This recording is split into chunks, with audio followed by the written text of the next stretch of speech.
Father had passed away before I went to space, so I wanted to have a piece of him up there with me. I brought up some things to represent other things along the way. My home state of Maine. I had a university flag with me from my undergraduate university.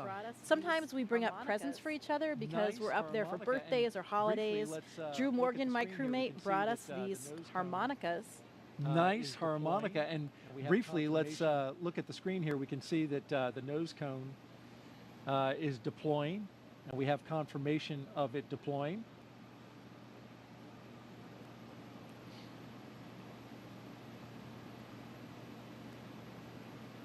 Beautiful shot there. Of course, the nose cone has to deploy in order for Dragon to connect up to the International Space Station. And once this clears out of the way, it is quite a view. Depending on where Earth is in relation.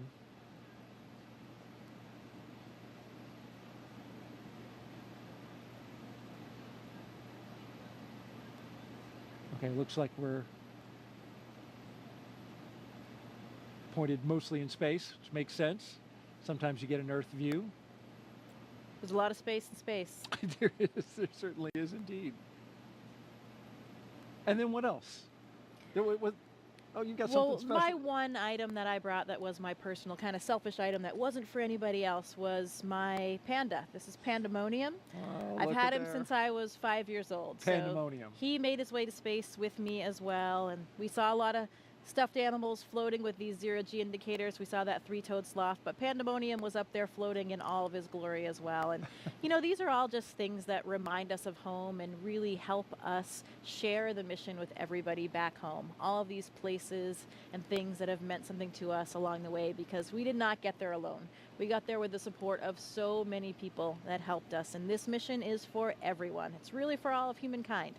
So hopefully they can all share in.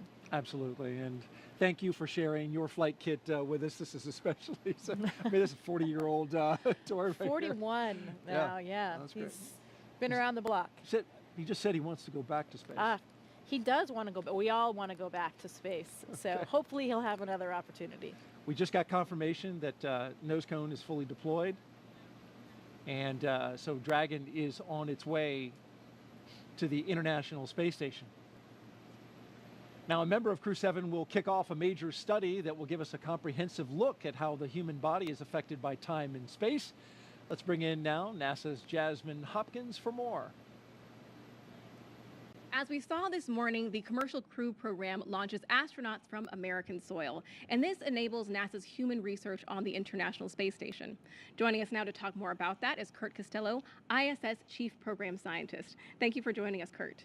Thanks, Jasmine. It's great to be here this morning. We are glad to have you here. So how does the Commercial Crew program better enable NASA's human research? So the Commercial Crew program has enabled us to launch again from U.S. soil.